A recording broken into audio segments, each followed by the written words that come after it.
नमस्कार भाई आप सभी को। क्या आप राजस्थान अधीनस्थ बोर्ड के किसी एग्जाम की तैयारी कर रहे हो? तो हो जाइए तैयार, क्योंकि ये राजस्थान अधीनस्थ बोर्ड आपको सिलेक्शन नहीं बल्कि आपकी लाइफ के साथ में खिलवाड़ करने के लिए आ रहा है। मैं काफ़ी दिन से ये देख रहा था, काफ़ी दिन से मेरे मन में ये प्लानिंग चल रही थी कि मैं इसको लेके एक वीडियो बनाऊँ। पहले मैं इन सारी चीज़ों को एक बार देखना चाहता था कि राजस्थान अधीनस्थ बोर्ड में आखिरकार चल क्या रहा है। तो फाइनली मेरी एक बात समझ में नहीं आ रही है, 2018 से ये जो अभी 34 या 36 जो भी कैंडिडेट पकड़े गए हैं, मुझे एक बात बताओ, ये तो सिर्फ़ आपको नहीं लगता कि ये तो पकड़े गए हैं, इसके अलावा और ना जाने कितने हो सकते हैं इसके अंदर? आप -6 नंबर लाने वाले को 259 नंबर दे सकते हो। आपको नहीं लगता कि ये एक अटेम्प्ट टू मर्डर के अंदर ही आता है? अब मैं आपको समझाता हूँ कि कैसे आता है अटेम्प्ट टू मर्डर में। वो बच्चा या वो लड़का या फिर वो लड़की जो -1 से या -2 नंबर से रह गए थे, आप मुझे एक बात बताइए, उनमें से कोई एक लड़का तुम्हें पता है 2018 की भर्ती है, आज हो सकता है कि कहीं जाकर के मज़दूरी कर रहा हो। घर वालों ने उसकी ज़बरदस्ती शादी कर दी हो, उसका पूरा का पूरा लाइफ़ स्पॉइल हो गया, उसकी पूरी की पूरी ज़िंदगी खराब कर दी आपने।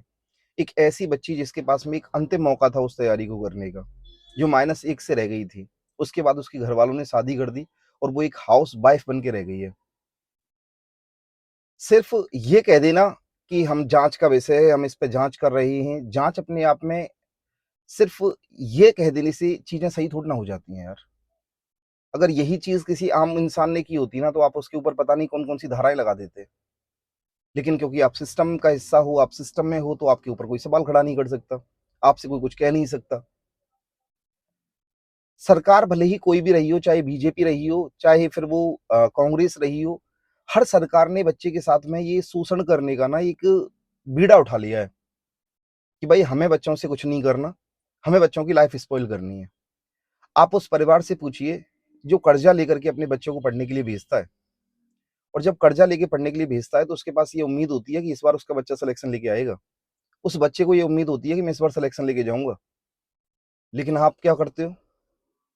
आप -6 नंबर लाने वाले को 259 दे करके, जिस बच्चे ने तैयारी की थी, जिस बच्चे ने कर्जे पे पैसे ला करके तैयारी की थी, जो पता नहीं बेचारा कहाँ से कोचिंग की फीस भर रहा है, उस बच्चे का सिलेक्शन रह गया।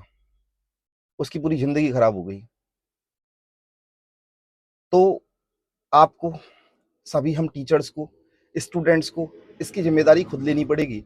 सिस्टम कुछ नहीं करेगा, सिस्टम कुछ नहीं करेगा, सिस्टम 2-4 कैंडिडेट पकड़ेगा, उनको रख देगा। अब हम इस बात को कैसे यकीन कर लें कि उसके बाद में जितनी भी